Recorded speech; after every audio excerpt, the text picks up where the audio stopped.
Charles, Tu fais quoi? écoute, j'écris une lettre de condoléances. Pourquoi? Pour, voilà, j'ai appris le décès de quelqu'un euh, dont j'étais assez proche et je voulais lui faire part de ma sympathie et de mon soutien. Et tout le monde peut écrire une lettre? Bien sûr, tout le monde peut écrire, évidemment, c'est souvent contre des personnes qu'on connaît ou qui ont perdu quelqu'un, des personnes qui ont perdu quelqu'un de leur entourage et on veut leur faire part de notre soutien. Et il y a des règles à respecter pour rédiger une telle lettre?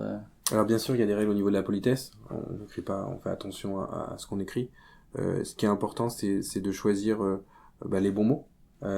C'est-à-dire que en fonction de la relation familiale, donc si c'était quelqu'un très proche dans la famille, si c'était quelqu'un plus éloigné de la famille, les cousins par exemple, si t'es voisin, dans un cadre professionnel, évidemment le choix des mots sera assez différent.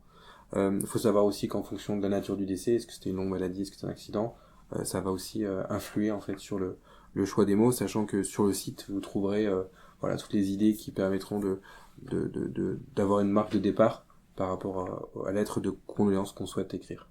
D'accord. Et cette lettre-là, on l'envoie quand? Plutôt avant ou après les obsèques? Alors aujourd'hui, ce qui se passe de manière la plus fréquente, c'est qu'avec le téléphone, en fait, on envoie plutôt un SMS ou un email assez rapidement une fois qu'on a appris le décès. Donc souvent ça se passe avant la cérémonie ou juste après.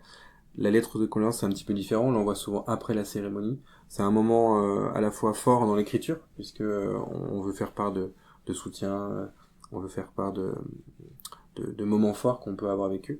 Et puis pour la famille qui reçoit le courrier, c'est aussi c'est souvent quelques jours, quelques semaines après les obsèques, permet de partager, d'apprécier cette sympathie.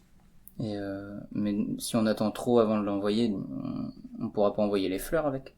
Alors c'est vrai que tu as raison, on envoie la plupart du temps les fleurs au moment de la cérémonie pour accompagner le défunt, pour apporter de la vie, pour marquer en fait par la fleur un témoignage. On peut aussi envoyer tout à fait lors de la lettre de condoléances des fleurs.